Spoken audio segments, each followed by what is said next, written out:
অনেক সময় আমাদেরকে একটা অপবাদ শুনতে হয়। অনেকে বলে নাকি আমরা কিপটে। ধরো তুমি একটুখানি সঞ্চয় করছো, তোমার স্বভাব রয়েছে যে জিনিসটাকে বাঁচিয়ে বাঁচিয়ে চলা বা বাজে উল্টোপাল্টা খরচা না করা, তখনই কিন্তু এই অপবাদটাই আমাদের শুনতে হয়, বড্ড কিপটে, ঠিকমতো যেন খরচা করে না, সবসময় যেন বাঁচিয়ে বাঁচিয়ে চলে। দেখবে এই সমস্ত কথা শোনার পরে আমাদের খারাপ লাগে। আমরা মনে মনে হয়তো এটাও ভাবি যে সত্যি কি কিপ্টে হয়ে গেলাম নাকি। আসলে কিন্তু নয়। একটা কথা মনে রাখবে, জীবনে চলার পথে নানা রকম চড়াই উতরাই কিন্তু আমাদের জীবনে আসে।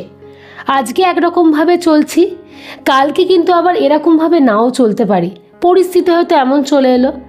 সেই কারণের জন্য প্রত্যেকটা মুহূর্তে কিন্তু আমাদেরকে রেডি রাখতে হবে, বা বলতে পারো তৈরি থাকতে হবে। কারণ টাকা না থাকলে তখন কিন্তু আমাদেরকে কেউ দেখার নেই, আমরা কিন্তু সেই পরিস্থিতির সাথেও মোকাবিলা করতে পারবো না। তাই জন্যই কিপ্টে কথাটাকে দূরে রাখতে হবে। কারণ সঞ্চয় মানে বা শুধুমাত্র প্রয়োজনীয় খরচা মানেই সেই মানুষটা কিপ্টে হয়ে গেল, এটা কখনো না।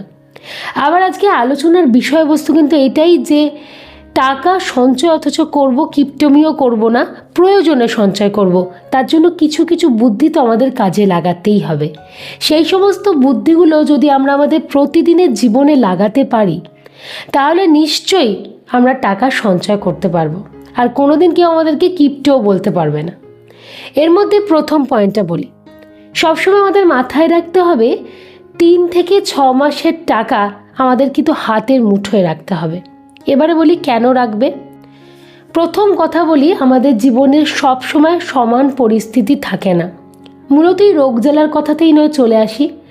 যা বর্তমানে দিনকাল পড়েছে, যে সমস্ত খাবার দাবার আমরা খাচ্ছি, আমাদের যেরকম ধরনের লাইফস্টাইল, এখন আমরা প্রত্যেকেই জানি ভীষণ ব্যস্ত। হয়তো সাধারণ রেস্টটুকু নেওয়ার মতো আমাদের সময় হয় না। একটুখানি রেস্ট নিলেই মনে হয় যে না, আমার তো পরের কাজটা বাকি রয়েছে, সেই কাজটাকে আমাকে সময় মতো সেরে নিতে হবে। দেখবে এখনকার দিনে শরীর টরীর খারাপ হলেও বেশি দিন সেই সুযোগটা নিজেকে দেওয়া যায় না, বা সেই রেস্টটা হয়তো নিজেকে দেওয়া যায় না। তাই বলতে পারো এখনকার দিনের পরিস্থিতি সব কিছু একটু অন্যরকম। তাই আমাদের জীবনে যদি এরকম ধরনের পরিস্থিতি আসে, হয়তো শরীর টরীর খারাপ হয়েছে, সেই সময়তে কিন্তু আমাদেরকে টাকা সব সময়তে রাখতে হবে তৈরি। ওই যে বললাম, যখন তখন মানুষের শরীর খারাপ হতে পারে, কঠিন পরিস্থিতি জীবনে এসে হাজির হয়ে যেতেই পারে। তাই যদি সেই সময় হাতের মুঠোয় টাকাটা থাকে, আমাদের কিন্তু অত ভাবনা চিন্তা করতে হবে না। তখন দেখবে যে প্রতিদিনের আমাদের যে সাংসারিক খরচা রয়েছে, সেইখানে কিন্তু টান পড়বে না। ধরো দেখা গেল অনেকটা অ্যামাউন্টের টাকা খরচা হঠাৎ করেই হচ্ছে, প্রয়োজন এসছে, শরীরটা খারাপ, আগে তো সেটার সুস্থ হতে হবে। তখনই তোমার যদি সেই জমানো বা সঞ্চয় টাকাটা না থাকে, তখন তুমি সেটার সাথে মোকাবিলা কি করে করবে? করতে কিন্তু পারবে না। পারলেও দেখা গেল এমন রোজগারের খরচায় টান পড়ে গেল, তখন পরের দিন হয়তো চালাতে আমাদের ভয় হচ্ছে যে কিভাবে চলবো, আমার তো অনেকগুলো টাকা বেরিয়ে গেল। তাই জন্যই বলবো, তোমাদের ইনকাম যতই কম হোক না কেন, প্রত্যেক মাসের ইনকামের অন্ততপক্ষে 5 থেকে 10% হলেও টাকা, যতটুকু তোমার সামর্থ্যের মধ্যে পড়ে, সেইটাকে সঞ্চয় রাখার চেষ্টা করো। অন্ততপক্ষে এরকম কঠিন পরিস্থিতির সাথে কিন্তু মোকাবিলা করতে পারবে। না হলে বিশ্বাস করো, সত্যি সেটা সম্ভব হবে না।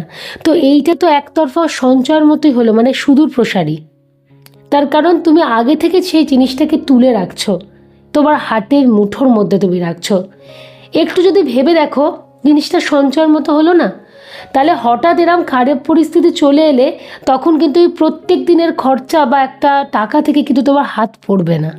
বুদ্ধিটা লাগাও কাজে, আশা করি দেখবে অনেকটা উপকার হবে। অনেকেই হয়তো এরম পরিস্থিতির শিকার হও, কিছু করতে পারো না, তাদের জন্য ভীষণ, বিশ্বাস করে বিষয়টা উপকার হবে, মানে তারা উপকৃত হতে পারবে। সেকেন্ড পয়েন্টের কথা বলি, প্রয়োজনের জন্য টাকা খরচা করো এবং সেটা বেশি করে খরচা করো। কোনো রকম কোনো অসুবিধা নেই। দেখবে আমরা অনেক সময় অনেক উল্টো পাল্টা ক্ষেত্রে টাকা খরচা করে ফেলি। আজকে গিয়ে প্রচুর জিনিসপত্র কিনে ফেললাম, হয়তো আরও কিছু খাবার দাবার জিনিস নিয়ে চলে এলাম, মানে হয়তো প্রয়োজন নেই, বাড়িতে রয়েছে, আবার সেই জিনিস দু চারটে নিয়ে এসে হাজির করলাম। এইভাবে কিন্তু অনেকটা টাকা খরচা করি। বলবো এই সমস্ত বাজে খরচাগুলোকে বন্ধ করো। তার জন্য যদি কিপটেমি ওয়ার্ডটা তোমাকে শুনতে হয় তাহলে শোনো, তাতেও ক্ষতি নেই। কিন্তু যেইখানে প্রয়োজন রয়েছে তার জন্য তুমি খরচা করো, অপ্রয়োজনীয় জিনিসের জন্য দয়া করে বলছি খরচা করতে যেও না। প্রয়োজনীয় বিষয়ের মধ্যে নানা রকম দিক হতে পারে। এবার ধরো দেখা গেল হঠাৎ করেই তোমার বাড়িতে কিছু একটা জিনিস খারাপ হয়েছে, হয়তো বাড়ির কোনো একটা পোর্শন ড্যামেজ হয়েছে, তোমার হয়তো সেটা সারানোর প্রয়োজন রয়েছে। তুমি কি ভাবলে এখন দরকার নেই, ঠিক রয়েছে তো, ও চলে যাক না, আরও 5-6 বছর নয় চলে যাবে, তারপরে সারানোর কথা বা মেরামত করার কথা চিন্তা ভাবনা করব। কিন্তু যত দিন যাচ্ছে হয়তো দেখা গেল সেটা চিড় ধরতে ধরতে ধরতে একেবারে ভেঙে পড়লো। একটু ভেবে বলো তো তার জন্য খরচাটা কি কম হবে? চিট যেটা ধরেছিল সেইখানে হয়তো খরচাটা তোমার কম হতো, তুমি তো ঠিক মতো চালিয়ে নিতে পারতে, কিন্তু পুরো জায়গাটা হয়তো ড্যামেজ হয়ে যাওয়ার কারণে তোমার হয়তো অনেক বেশি টাকা খরচা হচ্ছে। তার মানে এইটা কি হচ্ছে একটুখানি ভেবে দেখলে আমরা বুঝতে পারবো যে অনেক বেশি অ্যামাউন্ট কিন্তু আমাদের নষ্ট হয়ে গেল, আমরা কিন্তু সঞ্চয় করতে পারলাম না। একটু জিনিসটা ঘুরিয়ে তোমাকে বিচার করতে হবে, সবসময় সোজা রাস্তায় কিন্তু হাঁটলে চলবে না, একটু যদি ঘুরিয়ে বিচার বিবেচনা করো বুঝতে পারবে এই করে কিন্তু আমরা আমাদের অনেক টাকা নষ্ট করে দিই।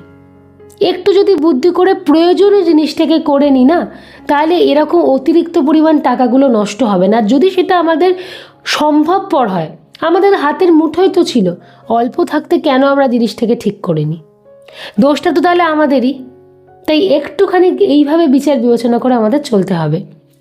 এবারে যেহেতু তোমাদেরকে বললাম মেরামতের কাজ, এবারে অনেক সময় হয় শরীর সংক্রান্ত বিষয়। ধরো শরীরের মধ্যে কোনো একটা সমস্যা তোমার হচ্ছে, তুমি মনে মনে ঠিক করছো ও ঠিক আছে, কিছু হোম রেমেডি করব, সব ঠিক হয়ে যাবে, বাইরে ডাক্তার দেখানোর আর হয়তো প্রয়োজন হয়ে পড়বে না। এবার সেই জিনিসটা কিন্তু একটু একটু করে বাড়তে থাকছে, প্রত্যেক দিন তুমি রিয়েলাইজ করছো যে তোমার সেই সমস্যাগুলো কিন্তু আরও বাড়ছে, কিন্তু তুমি ডাক্তারখানা যাচ্ছ না।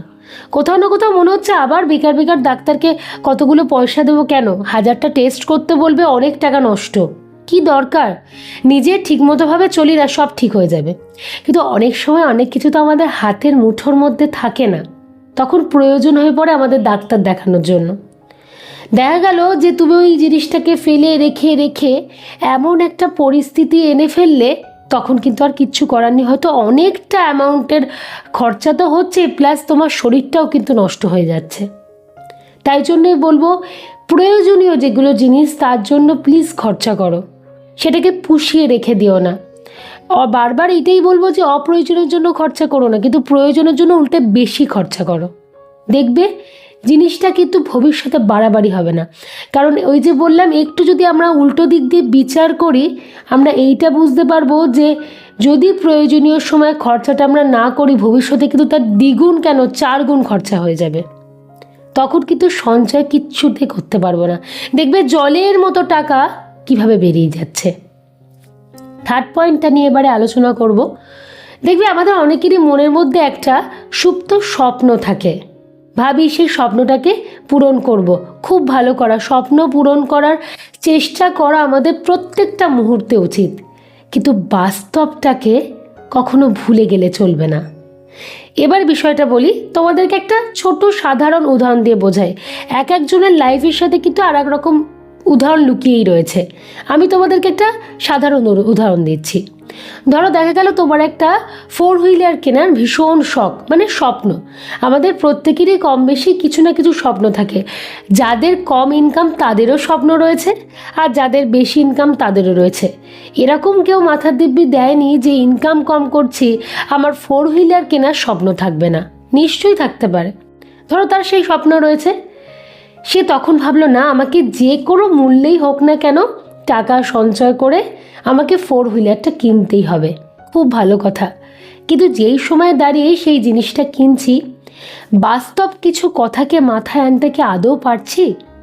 একবারও কি মনের মধ্যে এই জিনিসটা চলছে যে আচ্ছা আমি না 4 হুইলারটা কিনে ফেললাম, তারপরে তার মেনটেনেন্স খরচাটাকে কিভাবে চালনা করব? সেই সামর্থ্য কি আমার মধ্যে আজও রয়েছে? ধরো দেখা গেল তোমার বাড়িতে কোনো গ্যারাজ নেই, মানে গ্যারাজ নেই, তোমাকে বাইরে কোনো গ্যারাজকে ভাড়া নিতে হবে, সেইটা হয়তো ডিস্টেন্সটা তোমার বাড়ি থেকে হয়তো খানিকটা দূর। তার মানে তোমাকে সেখানে ওই গাড়িটিকে আনার জন্য কিছু করে যেতে হবে, তার একটা খরচা। আবার সেখানে গাড়িটিকে গ্যারাজে রেখে আবার বাড়িতে ফিরতে হবে, সেখানে হয়তো একটা খরচা রয়েছে। বা প্রত্যেক মাসে তার একটা রেন্ট খরচা রয়েছে। তারপরে তো গাড়ির যদি কোনো রকম সমস্যা হয় সেই খরচাও হয়তো রয়েছে। তো এইগুলো কি আমরা আগে থেকে বিচার বিবেচনা করি বা ভাবনা চিন্তা করি? শুধুমাত্র স্বপ্ন পূরণ করার লক্ষ্যেতে ঝাঁপিয়ে পড়ি, কিন্তু আমরা বাস্তবের মাটিতে বিচরণ করে উঠতে পারি না। তাই জন্যই বলবো এইটা করলে চলবে না। অবশ্যই স্বপ্নকে পূরণ করো, স্বপ্নের দিকে ঝাঁপিয়ে পড়ো 100 বার, কিন্তু তার পরবর্তীতে কি হতে পারে, বাস্তবটা কি, আগে সেই ভাবনা চিন্তাটা আমাদেরকে করে নিতে হবে। না হলে বিশ্বাস করো কোনো দিন আমাদের পক্ষে টাকা সঞ্চয় করা হবে না। আর এই ভ্রান্ত ধারণাটা মাথা থেকে দয়া করে বার করে দাও যে তুমি সঞ্চয়ী মানেই তুমি কিন্তু কিপ্টে নয়। আমরা অনেকেই সঞ্চয় হই, আসলে অনেক মানুষ আছে যারা বাজে খরচা করতে পছন্দ করে না। খরচাটা ঠিকঠাক জায়গায় আমি করব, কিন্তু তার জন্য 5 জনের থেকে এরকম নানা রকম কথা শুনতে হয়। তাই সেই সমস্ত কথায়ও কান দিলে আমাদের চলতে হবে না। বর্তমানের পরিস্থিতির সাথে তাল মিলিয়ে প্রত্যেকটা মানুষের উচিত বাজে খরচাকে বন্ধ করা, কিছু ছোট ছোট বুদ্ধিকে অ্যাপ্লাই করা আমাদের প্রাত্যহিক জীবনেতে, যাতে আমরা টাকাকে সঞ্চয় করে উঠতে পারি।